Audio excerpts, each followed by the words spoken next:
Okay, 36 worst decisions the Niners have made since 2017 in chronological order.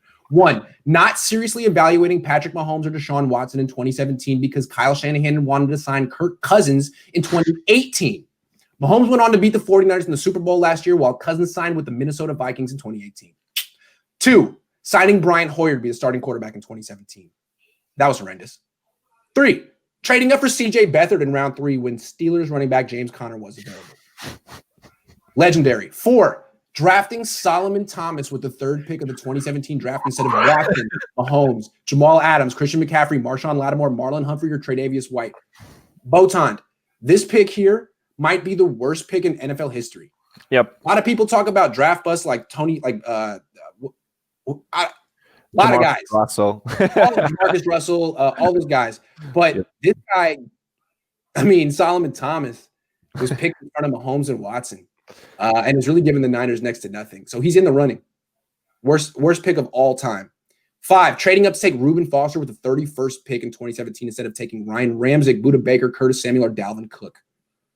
6, signing Malcolm Smith to a 5-year, $26.5 million contract in 2017.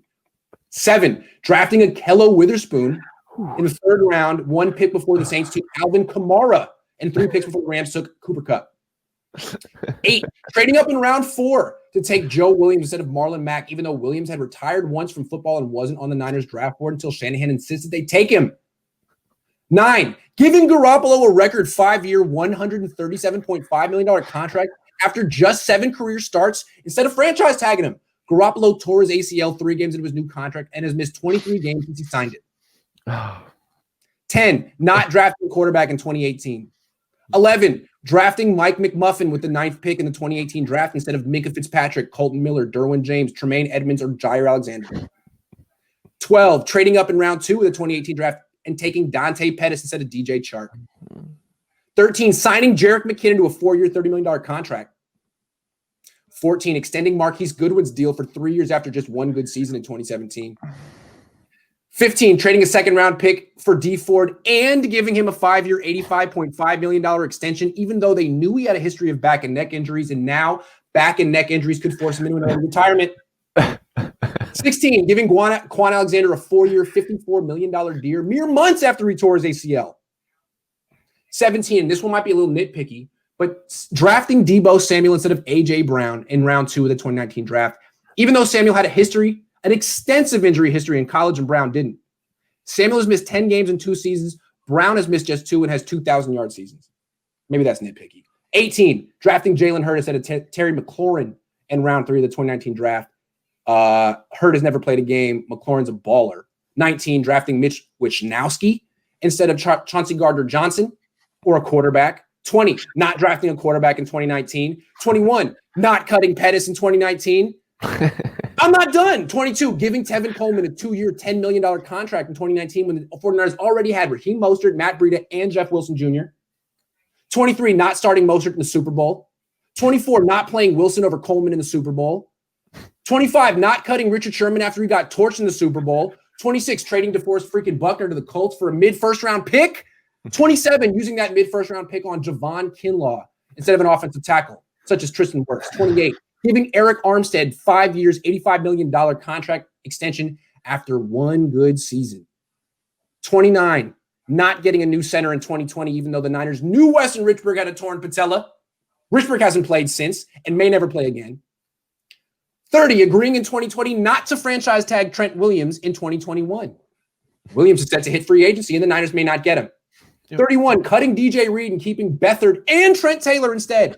Reed is now a quality defensive back for the Seahawks, and Beathard and Taylor are on their way out of the league. 32, not cutting Pettis sooner in 2020. 33, not drafting a quarterback in 2020. 34, not cutting McKinnon or Coleman in 2020. 35, not making Wilson Jr. a featured running back until midway through the 2020 season. And 36, not signing Tom freaking Brady when he asked to join the team. That's what I got.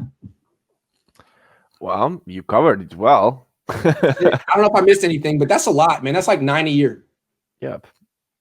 And that's why I thought that I should choose them because I think you had the right.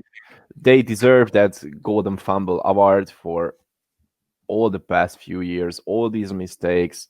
Some may not realize that, but right now, the 49ers, all the needs that they have, and all those holes in that roster, all those free agents are in a really bad situation financially. We are talking about trading up in the draft. We are talking about trading for Deshaun Watson, but for Matt Stafford, for Matt Ryan. But to be honest, every single one of those moves would put us near to a financial disaster, and that's something you should consider. And that's why I'm not a big fan of trading up.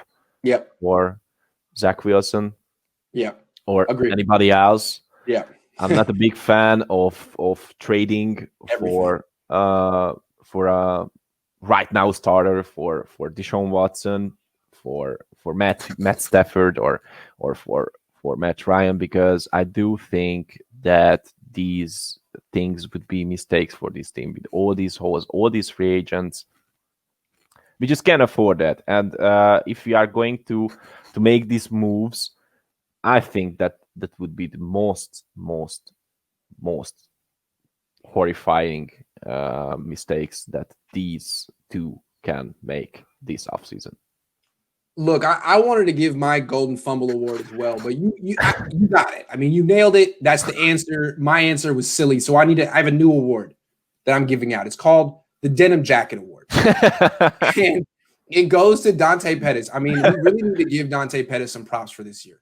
This dude had like one good day in training camp. Like he caught like 4 passes in training camp and then got a press conference the next day and went on for like 15 minutes about how all these people had wronged him and he was turning his career around. And when he had this triumphant comeback later in the season, he was going to sit down again and name names and said who had wronged him and explain all this stuff. And then week 1, he gets 1 target. He doesn't really make an effort to catch it. He doesn't get a target again. He gets 1 more opportunity to play. It's a kick return. He catches the ball and like tiptoes up the field and gets knocked into Vallejo and then gets waived. Oh my God. Denim Jacket Award goes to Dante Pettis for inspirational performance. And I think that he's runner-up for the Armchair QB Award as well, because he is after that interview. I've never heard that happened, but after you mentioned it, I'm quite surprised. But I haven't written it down, but I would give an award for the greatest social media hero this season, and I think that award goes to Mike McGlinchey. I know you are still here. Tweet of the year, watching us. Tweet of 2020, man. Absolutely. So yeah, that's another award.